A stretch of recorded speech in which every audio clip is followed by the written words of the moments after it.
25 नवंबर को भारत सरकार के गृह मंत्रालय ने कोविड के प्रसार रोकने के लिए नए निर्देश निर्गत किए हैं। राज्यों को नए निर्देश दिए गए हैं। वो निर्देश अब तक सबकी जानकारी में आ चुके हैं। उसमें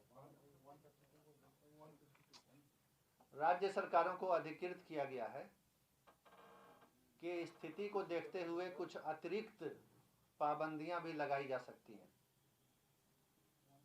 राज्य सरकार के आपदा प्रबंधन विभाग में क्राइसिस मैनेजमेंट ग्रुप है, जिसमें विभिन्न विभागों के वरीय अधिकारी मुख्य सचिव महोदय की अध्यक्षता में बैठकर कोविड की स्थिति का जायजा लेते हैं और कोविड के आलोक में जो उपाय करने हैं उस पर निर्णय होता है। समुचित विचार विमर्श और निर्णय के बाद कुछ अतिरिक्त पाबंदियां, कुछ अतिरिक्त शर्तें, कुछ अतिरिक्त आदेश बिहार के लिए निर्गत किए गए हैं, जिनकी जानकारी मैं आपको देना चाहूँगा। जो भारत सरकार के आदेश में जो बातें हैं वो बिहार सरकार में लागू होंगी। उसके अलावा शादी के कार्यक्रम में अधिकतम 100 व्यक्ति स्टाफ सहित की ही अनुमति रहेगी। स्टाफ का मतलब है कि स्थल पर जो खाना खिलाने वाले वेटर वगैरह हैं और शादी के जो लोग मेहमान हैं, घर वाले हैं, 100 की लिमिट रहेगी। ये जो लिमिट है, ये सारी शर्तें जो मैं बता रहा हूँ राज्य सरकार में, बिहार राज्य भर में, वो 3 दिसंबर तक, आज से 3 दिसंबर तक के लिए लागू की गई हैं। भारत सरकार का जो आदेश आया है वो 31 दिसंबर तक है। अतिरिक्त शर्तें राज्य सरकार की 3 दिसंबर तक लागू रहेंगी, फिर उसके बाद समीक्षा करके निर्णय होगा। शादी में अधिकतम 100 व्यक्ति स्टाफ सहित रहेंगे। शादी के कार्यक्रम में लोग फेस कवर या मास्क का उपयोग करेंगे। हाथ सैनिटाइज करने की व्यवस्था रहेगी। थर्मल स्क्रीनिंग रहेगा। विवाह स्थल पर जो स्पर्श करने वाली सतह, दरवाजे का हैंडल, कुर्सी, टेबल, नल, रेलिंग वगैरह, उसको सैनिटाइज किया जाएगा। जिन लोगों को कोविड के सिम्टम हैं उनको विवाह के कार्यक्रम में आने की अनुमति नहीं होगी। सड़क पर बैंड बाजा के साथ बारात का जुलूस निकालने की अनुमति नहीं होगी।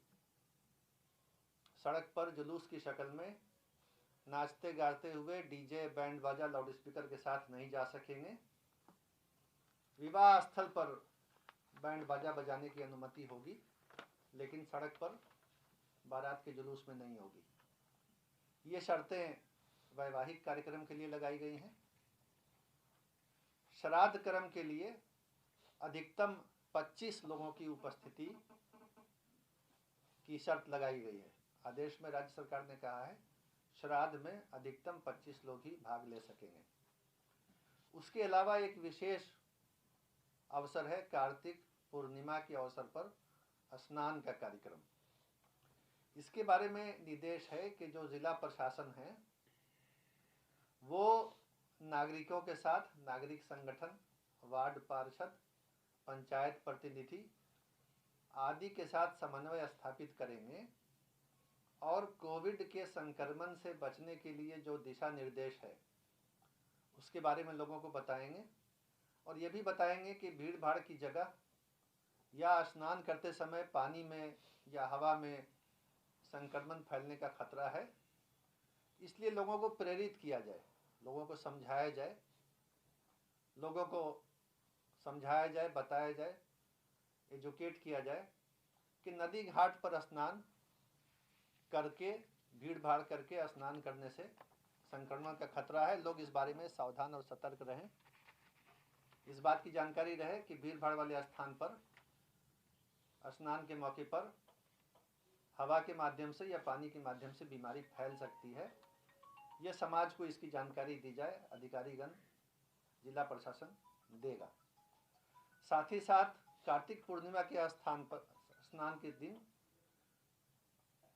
बहुत से लोग बसों में, भीड़ भाड़ वाली बसों में बैठ करके जाते हैं स्नान करने।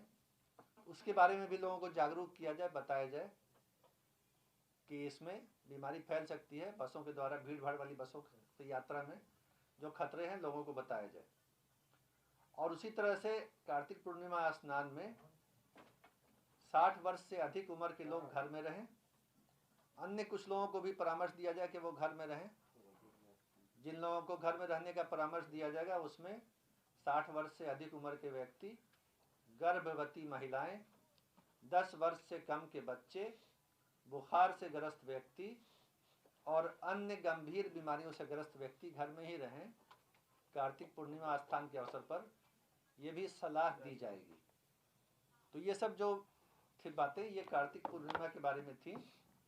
और अंतिम निर्णय जो हुआ है वो ये हुआ है, वो कार्यालयों के बारे में है, ऑफिसेज के बारे में, कि जहाँ जहाँ कोविड की केस पॉजिटिविटी रिपोर्ट 10% से अधिक है, इसमें पटना है, और उसके अलावा जो ज़िले हैं जहाँ केस पॉजिटिविटी रिपोर्ट ज़्यादा बढ़ गई है, उन ज़िलों का नाम है बेगूसराय, जमुई, वैशाली, पश्चिम चंपारण और सारण। इनमें एक सप्ताह में, पिछले एक सप्ताह में केस पॉजिटिविटी रेट बढ़ी है। तो इन सारे ज़िलों में जिनका मैंने अभी नाम लिया, एसेंशियल सर्विस वाले कार्यालय चलेंगे फुल स्ट्रेंथ पर, सब लोग आएंगे। और बाकी जो सरकारी कार्यालय हैं जो आवश्यक सेवाएं नहीं देते हैं, और जो निजी कार्यालय हैं, उसमें जो कर्मी हैं वो किसी एक दिन 50% ही आएंगे। प्रत्येक दिन 50% व्यक्ति ही आएंगे इन जिलों में, क्योंकि यहाँ केस पॉजिटिविटी रेट ज़्यादा है। और उसी तरह से पटना ज़िले के अंदर जो गाड़ियाँ चल रही, बसें चल रही हैं, सार्वजनिक यात्री वाहन, पब्लिक ट्रांसपोर्ट जो पटना ज़िले के सीमा के अंदर चल रहा है या पटना से अन्य ज़िले या अन्य राज्य में जा रहा है, पटना से अन्य ज़िले या अन्य राज्य में जाने वाले वाहन, इन सब वाहनों में यात्रियों की जो संख्या होगी वो सीटों की संख्या से आधी होगी। जितनी सीटें हैं उससे आधी ही संख्या में ऐसी गाड़ियों में पैसेंजर बैठाए जाएंगे जो गाड़ियां पटना ज़िले के अंदर चल रही हैं या पटना से अन्य राज्यों या अन्य ज़िलों में जा रही हैं। तो ये सारे दिशा निर्देश जो हैं वो 3 दिसंबर तक राज्य में लागू रहेंगे। और भारत सरकार के दिशा निर्देश जनरल जो हैं, इसके अलावा वो अभी से लेकर के 31 दिसंबर तक लागू रहेंगे। तो ये नया निर्णय है जिसकी जानकारी मैं मीडिया के माध्यम से राज्य के सभी नागरिकों को पहुंचाना चाहूँगा और उनसे अपील करूँगा कि अपने आप को सुरक्षित रखें, कोविड से बचने के सारे सुरक्षात्मक उपाय करें और समाज को इस बीमारी से बचाएं। धन्यवाद। सर एक बार सर फिर से जिन जिन जिलों में कोरोना का मामला 10% से ज़्यादा बढ़ गया वहाँ पे सरकारी कर्मचारियों को क्या निर्देश था सर? आप प्रत्येक जी ये पक्ष आप स्पष्ट कर दीजिए। ये रहा आपका माइक।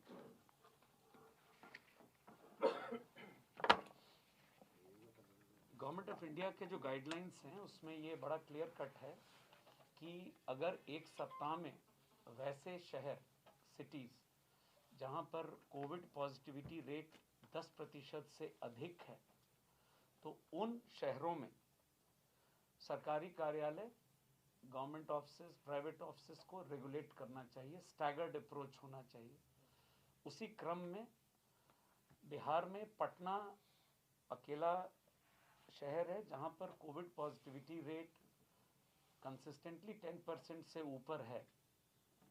इसलिए पटना में जैसा कि अभी आपको बताया गया है, ये सभी सरकारी कार्यालय और प्राइवेट में जो की उपस्थिति 50% तक होगी, स्टैगर्ड अप्रोच।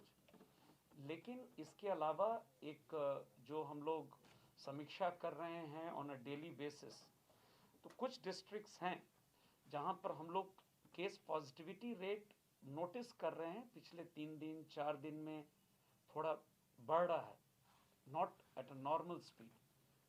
तो उसके आलोक में एज अ एडिक्वेट प्रिकॉशन यह व्यवस्था जो सरकारी कार्यालय और प्राइवेट वाली है, ये हम लोग उसमें भी एक्सटेंड कर रहे हैं। बेगूसराय, जमुई, वैशाली, पश्चिम चंपारण और सारण जिला, इन जिलों में जो वृद्धि हुई है, इट इज़ नॉट 10% और मोर, बट जो उनका नॉर्मल ट्रेंड है उससे थोड़ा हम लोग देख रहे हैं अधिक चल रहा है। तो ये व्यवस्था सरकारी कार्यालय 50%, प्राइवेट ऑफिस को हम लोगों ने एक्सटेंड किया है, जैसा कि सर ने अभी कहा है। फिर 1 सप्ताह के बाद समीक्षा होगी। सर, ये जांच कितना हो पा रहा है प्रतिदिन अगर बात करें पूरे बिहार में? तो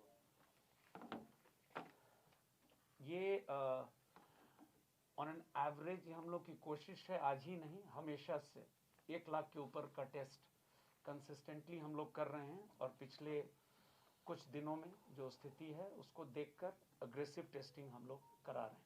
थैंक यू। धन्यवाद।